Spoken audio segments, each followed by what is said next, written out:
resistors.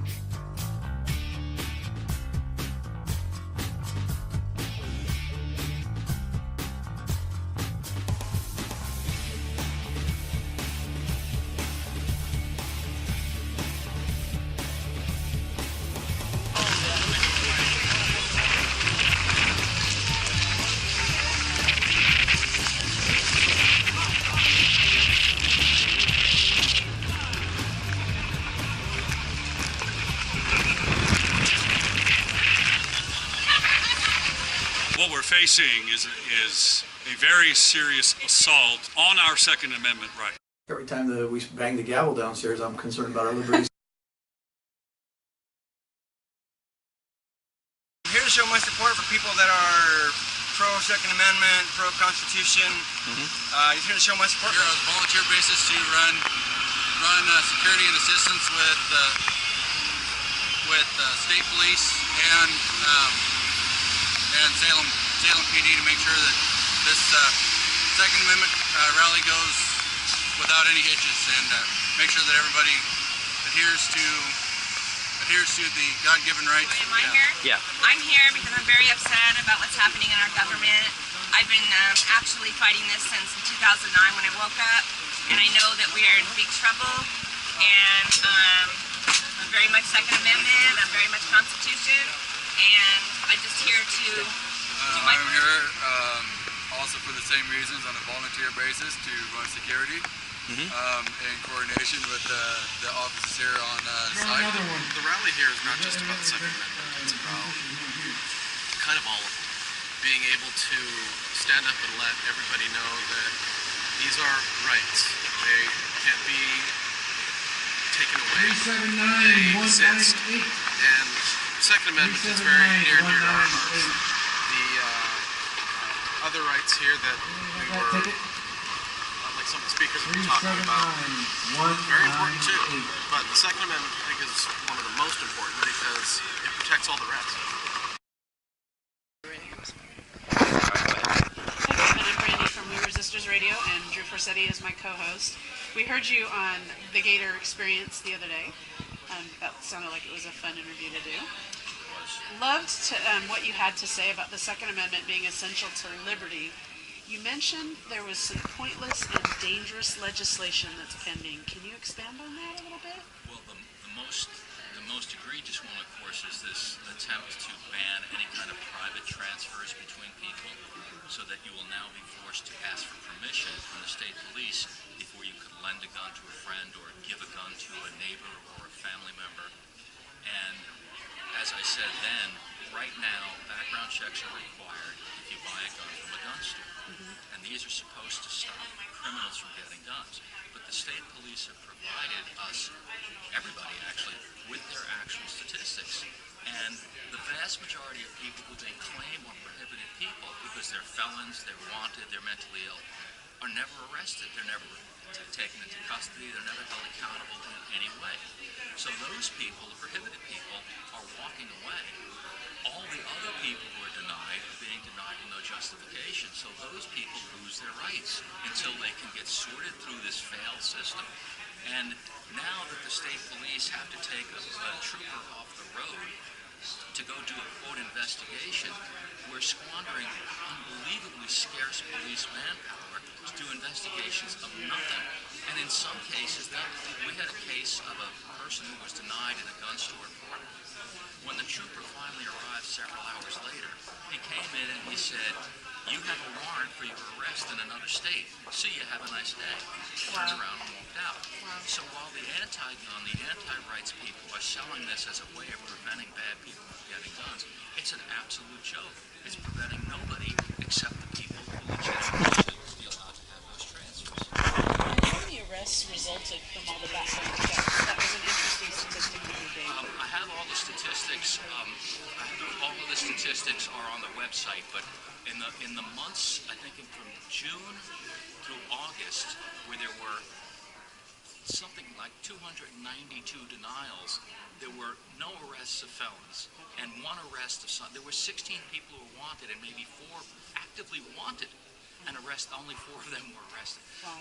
But we don't even know if those people were legitimately wanted, because they don't have any numbers on actual follow-ups or convictions or what was done. And the other thing we don't have is we have no numbers on the delays, which are far more frequent. So for people who they say, well, you delayed for 2 weeks. Well, people have been delayed for 2 years, and there's no statutory limit on how long you can be delayed. So you're delayed, you lose your rights, and then it becomes your job to get it all fixed. And the ID unit of the state police has always had the attitude it is their job to do as many denials as possible, instead of their job to expedite as many transfers as possible. Interesting. So what we've got here is we've got what's obviously an effort to only affect the law-abiding. They know what these numbers are. The state police send the numbers to the legislators. That's where I get them. So the legislators know what's going on, but people like Krasinski and Burdick and our governor now all say, well, we still want to come and we want to take your rights away because it's going to reduce the number of criminals who get guns. But it absolutely does not. Do you feel that the paradigm can change at the level of the police ever? Well, I don't think it can change at the level of the state police, because first of all, the state police, the troopers, aren't running background checks. It's civilians at the Firearms Instant Check system. So the guys on the road have nothing to do with it. But the state troopers, of course, the reason they're going out and doing these investigations instead of local police is because they answer directly to the governor. The local police would just say, we're not doing this, this is stupid. The state police can't, and they've called me. They're not happy about it. They're embarrassed when they have to go out and do these investigations on people who they can't say why they're denied. Where it can change is on the level of the sheriffs. Okay. The sheriffs and the counties say no, and many are. Every day another county says no. That's where things are going to change, because the fact is Portland has the numbers to vote in anything they want. That's just the fact. And they also have the most poorly informed voters. But every day another county says, this is stupid. We're here to protect the members of our county, and we've seen it every day. Yamhill County, Douglas County. Tomorrow, Clackamas County is looking at it. Baker, Wheeler, Wasco. So it's my hope that these people in this building will actually read what's going on and find out that we know that their comments about everybody wants this, it's a lie. Do you anticipate most of the counties coming on board with this? I anticipate doing what I can to get most of the counties on board. That brings I us- believe what happened is people were reluctant to be the first. Sure. But now that it's picking up steam, people are going to their counties and saying, we want this done, And some counties are definitely reluctant. There's been counties that have been really brave about this. Yeah. Wheeler and Wasco. There's other counties that are just looking for an excuse to not do it. But those people, the commissioners in those counties, are hearing from people. Yeah. Tell me a little bit about Oregon Firearms Federation. When did you start it, and what was the purpose? We started in 1998 because we looked around and saw that the institutional gun lobby was giving away the store. And they couldn't compromise fast enough. As a matter of fact, there was an organization at the time, which I think kind of still exists now, but doesn't really function. They were endorsing anti-gun candidates. They were writing anti-gun legislation. We saw the national groups were not doing anything. I mean, the big national group. At the time I worked for Gun Owners of America, and I worked for them here in that capacity, and they said, you need to start a statewide group. But since then, we've just taken the position that we don't have the authority to bargain away your rights. And win or lose, we're going to fight. And we've been pretty successful because what we've done is we haven't said to people, let us handle it. We've said to people, this is what's going on, you have to be involved. And it's been, been tremendously successful because when politicians feel the heat, they see the light. What are some of the resources that offers to people to help them carry the message forward? There are many things. Obviously, what we do is we make available analysis of any bills that are moving and what is good or bad about them, and then we give people tools to act on it, with the addresses of legislators, talking points, information they can use to go to legislators and say, not only do I not want this, but here's why I don't want it, so that they have an understanding of exactly what some of these things mean. And of course, our website has an enormous amount of information, links to bills, links to action items, links to legislators, that kind of thing. What is your website? The website is OregonFirearms.org. Excellent, thank you.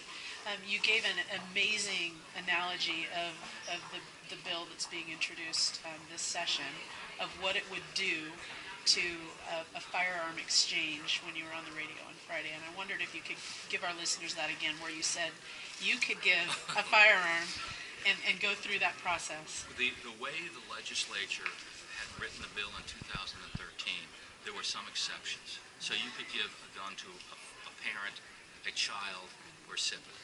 Okay. But you couldn't give a gun to your nephew. Right. But you could give a gun to your wife, who could give the gun to her husband, who could give the gun to his son, who is, of course, my nephew. So we brought this up in 2013, and Floyd Przansky said, oh yeah, okay, so in 2014, he added nephews, but he didn't add uncles. So you could give a gun to your nephew, but he couldn't give it back. The whole thing. And of course, you couldn't leave a gun with your girlfriend if you were out of town. And Przansky denied that. He said, oh, that's not true. And then we went to the lawyers who wrote the bill, and they said, oh, it absolutely is true. Wow. And so lending a gun to somebody, I'm talking about a woman you live with. Yeah. You know, if you leave the gun available to her because you're going to be out of town, you couldn't safeguard a gun for a neighbor who was leaving town. That would be illegal. You couldn't safeguard a gun if somebody just decided, I didn't want it in my house for some reason. Right. That would be illegal to do that too. Because it's really counterproductive. Clearly has no effect on criminals, but what it does do is vastly expand the database that the police keep on guns, which we have seen, there's no speculation, we've seen over and over how those databases are used to start confiscations. And we've also seen how in many states people have just said, we're not complying. And I hope it doesn't come to that. I hope the people here who are voting on this are wise enough to not try to criminalize half the state. Sure. But they're not all Mensa candidates around.